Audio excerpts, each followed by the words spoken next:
Bali police will push ahead with the prosecution of Australian Joshua James Baker over alleged drug possession, despite the pleas of his lawyer who insists he is mentally ill and cannot be held accountable.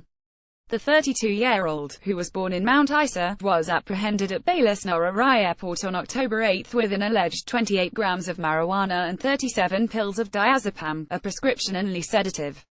The Deputy Director of Narcotics for Bali Police, Sujarwoko, holds a photo of Joshua James Baker. Photo Amelia Rosa. He has been formally named a suspect and faces a jail sentence of between 4 and 15 years if convicted of drug importation and/or possession.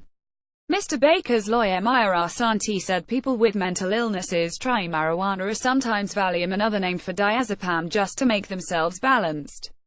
He has a mental illness, so based on Indonesian law, Indonesian police cannot prosecute Joshua because he cannot be held responsible. Moza Santi said she would ask the Bali police chief for Mr. Baker to be assessed by Dr. Denny Thong, an Indonesian psychiatrist who had treated him in the past. "We don't want our client to die here," she said dramatically. Moza Santi later explained that the doctors at Bayangkara Trijatha Police Hospital did not have Mr. Baker's medical records and did not speak good English. Joshua James Baker in custody in Bali with the alleged drugs found on him. Photos supplied. They stopped his medicine. My client then complained he felt pressure on his chest. "I am worried." She said it was very strange that the police from the narcotics department had not allowed Dr. Thong to assess Mr. Baker on Wednesday. Bali Police's Deputy Director of Narcotics, Sujarwoko, said Mr. Baker had answered questions put to him and it was considered that he could be held accountable for his actions. Anybody who has a legal problem with the police suffers some sort of mental problems.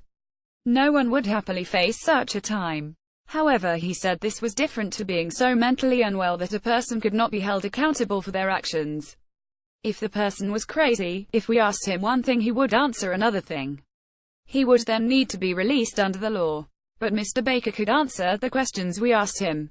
Mr. Sujarwoko said Mr. Baker had been released from the hospital and continued to be treated as an outpatient. Yesterday the interrogation went briefly, he said. Only a few questions and he complained that his body ached. So we had to stop. Dr. Thong said he had treated Mr. Baker 2 years ago and he had been mentally ill. He said it was his impression that Mr. Baker would have used the marijuana and diazepam to treat his illness rather than for recreational purposes. He has tried so many things.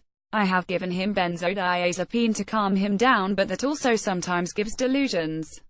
This is a strong medication. He said he would be able to provide a better picture if he was able to assess Mr. Baker again.